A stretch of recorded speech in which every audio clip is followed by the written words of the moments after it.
Cuando se habla del cartel de Medellín, la memoria colectiva suele fijarse en la violencia. Sicarios jóvenes, atentados con bombas, carros blindados y una guerra abierta contra el Estado colombiano. Pero esa imagen, aunque real, no explica por completo cómo Pablo Escobar logró sostener su poder durante tantos años. Porque detrás del terror visible existía otra forma de dominio, mucho más silenciosa. Y en ese mundo aparece una figura clave: Roberto el Mono Abello. El Mono Abello no encajaba en el perfil tradicional del narcotráfico. No era un hombre de armas ni de amenazas directas. No vivía escondido, ni se movía escoltado por sicarios visibles. Su poder no estaba en la intimidación, sino en su capacidad de moverse con naturalidad en espacios donde el nombre de Escobar no podía aparecer abiertamente. Una de sus principales características era su habilidad social. Abello sabía escuchar, sabía hablar y, sobre todo, sabía adaptarse. Podía sentarse en una mesa con empresarios, políticos o figuras influyentes sin levantar sospechas. Entendía los códigos del poder formal, el lenguaje correcto, la discreción, la paciencia. Mientras otros imponían miedo, él generaba confianza. Otra de sus cualidades fundamentales era la discreción absoluta. El Mono Abello no buscaba protagonismo. No aparecía en fotografías llamativas ni cultivaba una imagen pública ligada al exceso. Esa invisibilidad era su mayor fortaleza. En el mundo de Escobar, donde muchos buscaban reconocimiento interno o fama externa, Abello entendía que sobrevivir significaba no llamar la atención. También era un hombre meticuloso. Cada movimiento estaba calculado. Cada contacto tenía un propósito. No improvisaba ni actuaba por impulso, algo poco común dentro de un entorno dominado por decisiones violentas y emocionales. Esa frialdad estratégica lo hacía especialmente valioso para Escobar, que sabía que no todo se resolvía con dinero o fuerza. El Mono Abello funcionaba como un intermediario. No tomaba decisiones militares ni ordenaba ejecuciones, pero facilitaba contextos. Abría puertas, suavizaba tensiones, conectaba personas que jamás habrían aceptado reunirse directamente con el cartel. Su rol era convertir lo ilegal en algo que pareciera normal, administrativo, incluso aceptable dentro de ciertos círculos. Esa capacidad lo colocaba en una posición extremadamente delicada, porque moverse entre dos mundos, el criminal y el institucional, implicaba riesgos constantes. Un error de cálculo, una palabra mal dicha o una relación expuesta podían derrumbar todo. Abello vivía permanentemente en ese equilibrio inestable, donde la lealtad debía ser silenciosa y la inteligencia constante. A diferencia de los sicarios, cuya vida solía ser corta y violenta, Abello apostaba por la permanencia. No necesitaba demostrar nada. Su poder estaba en el tiempo, en mantenerse útil, confiable y, sobre todo, reemplazable solo en apariencia. Porque hombres como él no se multiplican fácilmente. Escobar valoraba profundamente ese tipo de perfil. Sabía que el dinero y la violencia abrían caminos rápidos, pero también cerraban muchos otros. El Mono Abello representaba la posibilidad de que el cartel respirara dentro de la sociedad sin ser detectado de inmediato. Era una pieza clave en la arquitectura invisible del imperio. Pero esa misma cercanía al poder real hacía su posición peligrosa. En el universo del cartel de Medellín, nadie estaba completamente a salvo. La lealtad era frágil, la paranoia constante y el castigo implacable. Abello debía demostrar su utilidad sin sobresalir, su fidelidad sin exponerse y su inteligencia sin parecer una amenaza. Si este tipo de historias te ayuda a entender el narcotráfico más allá de los sicarios y las balas, no olvides seguir el canal. Aquí exploramos el poder desde sus capas más silenciosas. El Mono Abello no disparaba, pero influía. No gritaba, pero era escuchado. Y esa combinación lo convirtió en uno de los personajes más complejos y menos comprendidos del entorno de Pablo Escobar. Para entender de verdad la importancia de El Mono Abello dentro del universo de Pablo Escobar, hay que comprender cómo funcionaba el poder real del cartel de Medellín. no era solo una organización criminal basada en la violencia. Era una estructura compleja, diseñada para infiltrar, influir y sobrevivir en un país donde el Estado, la política y la economía convivían con el narcotráfico de forma mucho más cercana de lo que muchos estaban dispuestos a admitir. El Mono Abello era una pieza esencial dentro de esa lógica. Su función no consistía en ordenar asesinatos ni dirigir operaciones armadas. Su verdadero valor estaba en hacer posible lo imposible, que el dinero del cartel circulara, que ciertos nombres fueran protegidos, que determinados procesos se ralentizaran o simplemente no avanzaran. Todo sin dejar huellas visibles. Una de las características más peligrosas de Abello era su capacidad para construir redes humanas. No se trataba de sobornos directos y burdos. Era algo más sofisticado. Relaciones personales, favores acumulados, deudas implícitas. Un almuerzo hoy, una recomendación mañana, un silencio conveniente dentro de algunos meses. Así se construía el verdadero blindaje del cartel. Mientras los sicarios imponían miedo en las calles, Abello trabajaba en un plano completamente distinto, el de la normalización. Su objetivo era que la presencia del narcotráfico no resultara escandalosa en ciertos espacios, que el dinero se mezclara con negocios legítimos, que Escobar no fuera percibido únicamente como un criminal, sino como un actor inevitable dentro del sistema. Este tipo de perfil era extremadamente raro y al mismo tiempo extremadamente peligroso, porque no dejaba cadáveres visibles, pero sus decisiones podían definir el destino de miles de personas. Un permiso que se firmaba, una investigación que no se priorizaba, una reunión que nunca ocurría. Todo eso tenía consecuencias reales. El Mono Abello también entendía algo fundamental. El poder no siempre se ejerce de frente. A veces, se ejerce dejando que otros actúen mientras uno permanece en segundo plano. Esa comprensión lo diferenciaba de muchos hombres del cartel, que confundían autoridad con brutalidad. Abello sabía que el verdadero control se logra cuando nadie puede señalarte directamente. Pero esa forma de operar exigía un nivel de inteligencia emocional y autocontrol muy alto. Abello debía ser impecable. No podía cometer errores públicos. No podía dejar rastros evidentes. No podía hablar de más. En un entorno dominado por la paranoia, cualquier gesto fuera de lugar podía ser interpretado como traición. Además, su cercanía al poder político y económico lo colocaba bajo una doble presión. Por un lado, debía cumplir con las expectativas del cartel. Por otro, debía mantener la confianza de quienes, en teoría, representaban al mundo legal.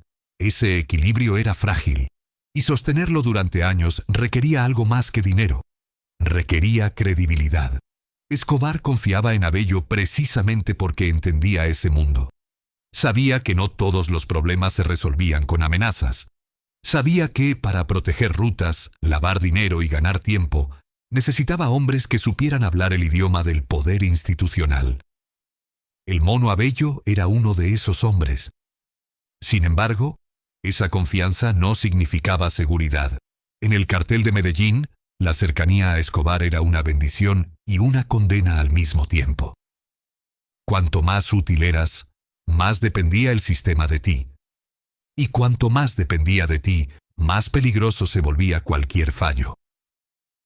Abello debía demostrar lealtad constante sin parecer indispensable. Porque en el mundo de Escobar nadie podía ser imprescindible. Esa paradoja marcó toda su trayectoria. Ser valioso, pero no demasiado. Ser cercano, pero no visible. Ser influyente, pero no protagonista. Si estás llegando hasta aquí, no olvides seguir el canal. Estas historias existen gracias a personas que quieren entender el poder más allá de la violencia superficial. Con el paso del tiempo, quedó claro que figuras como el Mono Abello explican una parte esencial del narcotráfico colombiano que muchas veces se ignora. Que el verdadero peligro no siempre viene de quien dispara, sino de quien mueve los hilos en silencio. Porque cuando el crimen logra integrarse al sistema, deja de ser solo una amenaza externa y se convierte en un problema estructural. El Mono Abello no necesitaba levantar la voz. No necesitaba escoltas armados visibles. Su poder residía en el acceso, en la información y en la capacidad de influir sin exponerse. Y esa forma de poder, precisamente por ser invisible, fue una de las más difíciles de combatir. Ser un hombre invisible dentro del mundo de Pablo Escobar no significaba estar a salvo. Al contrario, a veces, ser invisible era el riesgo más grande, porque te obligaba a vivir en una frontera constante, demasiado cerca del poder criminal para ser inocente, pero demasiado limpio para ser un hombre de la calle. Y esa frontera es exactamente donde se movía el Mono Abello.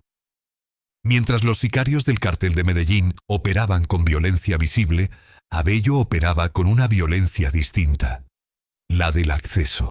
Su trabajo era abrir puertas, sostener redes, facilitar movimientos y convertir el dinero del cartel en influencia útil. La diferencia es que la influencia no se defiende con pistolas. Se defiende con reputación, discreción y silencio absoluto. Y en un entorno dominado por la paranoia, el silencio era una cuerda floja. En el ecosistema de Escobar, la utilidad era la única moneda real. Escobar podía respetar a alguien por su eficiencia, pero ese respeto no era afecto. Era cálculo. Si una persona dejaba de ser útil o se convertía en un riesgo, podía ser descartada sin aviso. Y un hombre como el Mono Abello, por su cercanía a espacios sensibles, siempre caminaba con la amenaza de volverse demasiado importante. El poder que Abello manejaba era peligroso por una razón sencilla. No era fácil de rastrear, pero sí fácil de sospechar. Cuando algo salía mal, un proceso que avanzaba cuando debía frenarse, un aliado que caía demasiado rápido, un rumor que llegaba al lugar equivocado. Escobar no buscaba explicaciones largas. Buscaba culpables, y en un cartel donde el miedo era método, los culpables a veces se elegían por conveniencia. Por eso, la vida de un intermediario es una vida de vigilancia permanente. Abello no solo debía cuidarse del Estado, debía cuidarse del propio cartel, debía cuidarse de rivales, debía cuidarse de antiguos aliados, y debía cuidarse incluso de la gente respetable que lo rodeaba, porque en el fondo, muchos de esos vínculos existían solo mientras eran útiles. Esa es la naturaleza real del poder invisible. Es frágil. A medida que el cartel de Medellín entró en su fase final, la presión se multiplicó en todas direcciones. Los operativos del Estado se intensificaron. Los enemigos del cartel atacaban su infraestructura y el círculo de Escobar se volvía cada vez más pequeño. En ese escenario, los hombres que conectaban el mundo criminal con el mundo institucional se volvieron especialmente valiosos, pero también especialmente expuestos. Porque cuando el cerco se cierra, cualquier puente se convierte en objetivo. El Mono Abello representaba un tipo de puente, social, económico y político. No es necesario afirmar que controlaba procesos específicos o que tenía poder formal sobre instituciones para comprender su rol. En la época del cartel, bastaba con facilitar contactos, suavizar rutas y garantizar silencios para alterar el equilibrio de un país entero. Y eso es lo que lo hace tan relevante para tu canal. Demuestra que el narcotráfico no solo operaba con violencia, sino con integración. Pero esa integración no era estable. Dependía del miedo y del dinero. Y cuando Escobar empezó a perder capacidad de protección, muchos de esos vínculos se hicieron más peligrosos. Porque apoyar al cartel dejó de ser conveniente y empezó a ser suicida. En ese momento, los intermediarios enfrentan una elección: cortar la relación y salvarse, o mantenerla y caer con ella. Ese dilema, aunque rara vez se narra de forma explícita, es el corazón de la historia de Abello. ¿Cómo se sobrevive cuando el imperio que te hizo útil comienza a derrumbarse? ¿Cómo se desaparece cuando tu valor está precisamente en ser conocido por los que importan? Aquí se vuelve crucial entender que el cartel de Medellín no colapsó en un solo día. Se fue rompiendo en capas. Primero cayeron figuras operativas visibles. Luego se debilitó el círculo de seguridad. Después se fracturaron las redes de apoyo. Y finalmente, el cartel perdió su capacidad de ofrecer algo que era esencial: protección. Cuando un cartel deja de proteger, deja de mandar. En ese punto, los intermediarios quedan suspendidos en el aire. Ya no tienen un poder que los respalde, pero sí tienen un pasado que los condena. Y ese es el precio real de trabajar cerca del poder criminal. No importa cuán elegante sea tu traje, ni cuán discreta sea tu voz. Siempre quedas marcado. La historia pública de El Mono Abello no es tan documentada como la de un sicario famoso, y eso también es parte del fenómeno. Los hombres que operan en el nivel del acceso rara vez dejan huellas. No hay videos, no hay confesiones, no hay titulares constantes. Hay silencios. Y esos silencios, en un documental, son una herramienta narrativa poderosa, porque reflejan exactamente lo que eran. Hombres diseñados para no existir en público.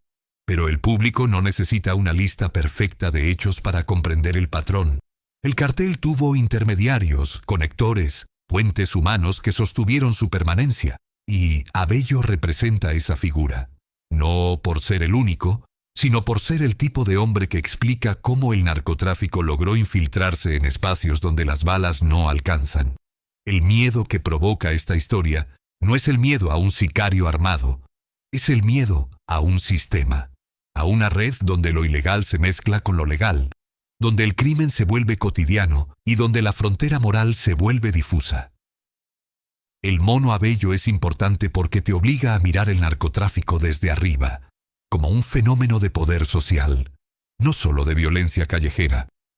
Y ese enfoque es exactamente lo que aumenta retención en tu canal. No es solo qué hizo, sino qué revela. Si estás siguiendo esta historia hasta aquí, te invito a suscribirte al canal y dejar tu like. Estos relatos solo llegan a más personas cuando se comparten. El Mono Abello demuestra que el cartel de Medellín no se sostuvo solo con sicarios y bombas. Se sostuvo con silencios útiles, con contactos estratégicos y con hombres que sabían moverse entre mundos sin ser vistos. Y aunque el imperio cayó, la lección permanece. El poder más peligroso es el que no se ve, porque cuando lo notas, ya está dentro. Cuando Pablo Escobar murió, el 2 de diciembre de 1993, no solo cayó un hombre, cayó una forma de ejercer el poder. El cartel de Medellín no se desintegró de inmediato, pero perdió algo fundamental, su centro de gravedad. Y cuando el centro desaparece, las redes invisibles que lo sostenían comienzan a colapsar una por una. Para figuras como el Mono Abello, ese momento marcó un antes y un después definitivo. Porque los intermediarios no sobreviven al vacío. Su existencia depende de un equilibrio muy preciso. Un poder lo suficientemente fuerte como para protegerlos, pero lo suficientemente discreto como para no exponerlos. Con Escobar muerto, ese equilibrio dejó de existir. El sistema que Abello ayudó a sostener ya no tenía dueño. Y cuando un sistema criminal pierde a su líder sin tener una estructura de reemplazo clara, lo que sigue no es continuidad, sino fragmentación. Viejas alianzas se rompieron. Antiguos silencios dejaron de ser rentables, y muchos nombres que habían operado en la sombra quedaron repentinamente expuestos, no por lo que hicieron, sino por lo que sabían. Ese es el destino silencioso de los hombres invisibles. Cuando ya no son útiles, su invisibilidad se convierte en vulnerabilidad. A diferencia de los sicarios, cuya caída suele ser violenta y pública, los intermediarios enfrentan otro tipo de final. No hay persecuciones espectaculares. No hay titulares diarios. Hay aislamiento. Hay olvido. Hay una desaparición progresiva de los espacios donde antes eran bienvenidos. Y, sobre todo, hay un pasado que no se puede borrar. Después de Escobar, Colombia entró en una nueva fase del narcotráfico. Los grandes imperios personalistas comenzaron a ser reemplazados por estructuras más fragmentadas, menos visibles, más adaptables. El cartel de Cali entendió esa lección antes que nadie. Los grupos del norte del valle la llevaron aún más lejos. Y los intermediarios del viejo modelo quedaron atrapados entre dos mundos, demasiado comprometidos con el pasado para integrarse al nuevo sistema y demasiado expuestos para desaparecer del todo.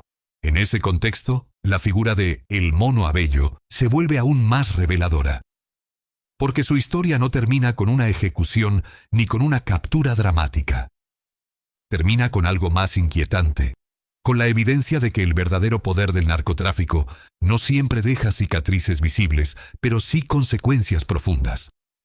Abello representó una generación de operadores que entendían el crimen como un fenómeno social, no solo violento. Sabían que controlar territorios no era suficiente. Había que controlar narrativas, flujos económicos y relaciones institucionales. Ese modelo fue derrotado en Medellín, pero no desapareció. Simplemente se transformó. Hoy, cuando se analizan las nuevas dinámicas del crimen organizado en América Latina, muchas de las estrategias que parecen modernas ya existían en los años de Escobar. La diferencia es que entonces tenían rostro, tenían nombres, tenían una figura central, y eso las hacía vulnerables. El Mono Abello fue parte de ese mundo antiguo, un mundo donde el narcotráfico necesitaba intermediarios humanos, presenciales, relacionales. Hoy, muchas de esas funciones se ejecutan a través de empresas pantalla, sistemas financieros complejos y redes transnacionales. Pero el principio es el mismo. El crimen no sobrevive solo con armas. Sobrevive cuando logra integrarse al sistema que debería combatirlo. La caída de Escobar también dejó una enseñanza brutal para quienes trabajaron cerca de él. La lealtad en el mundo criminal no garantiza protección eterna. Abello pudo haber sido útil durante años, pero una vez que el sistema colapsa, la utilidad pierde valor, y cuando el valor desaparece, solo queda el riesgo. Este cierre no busca glorificar ni demonizar a un solo hombre. Busca mostrar algo más incómodo, que el narcotráfico fue posible porque no operó aislado. Operó conectado. Operó infiltrado. Operó normalizado en ciertos espacios. Y hombres como el Mono Abello fueron claves para que esa normalización funcionara. Cuando el Estado colombiano logró derribar al cartel de Medellín, no eliminó todas esas redes. Eliminó una versión de ellas. El poder criminal se adaptó, aprendió y se reconfiguró. Pero el costo humano, institucional y moral, ya estaba hecho. Y ahí está la verdadera herencia de figuras como Abello. No los crímenes directos, sino el daño estructural, la desconfianza, la corrupción silenciosa, la idea de que todo puede negociarse si el precio es correcto. Esa es una herida mucho más difícil de cerrar que cualquier guerra abierta. Hoy, hablar de El Mono Abello no es hablar de un sicario ni de un capo. Es hablar de una pieza clave para entender cómo el narcotráfico logró infiltrarse en la vida cotidiana de un país entero. Es hablar de la zona gris donde la legalidad y el crimen se tocan. Y es, sobre todo, una advertencia. Porque mientras existan sistemas que permitan que el poder se ejerza desde la sombra, siempre habrá hombres dispuestos a ocupar ese lugar. Invisibles, silenciosos, decisivos. Si llegaste hasta el final de esta historia, te invito a seguir el canal y compartir este video. Entender cómo funcionó el poder real del narcotráfico es la única forma de evitar que vuelva a repetirse con otro nombre. Este fue el mundo de El Mono Abello. Un mundo sin balas visibles, pero con consecuencias duraderas. Un mundo donde el silencio valía más que el ruido, hasta que dejó de valer.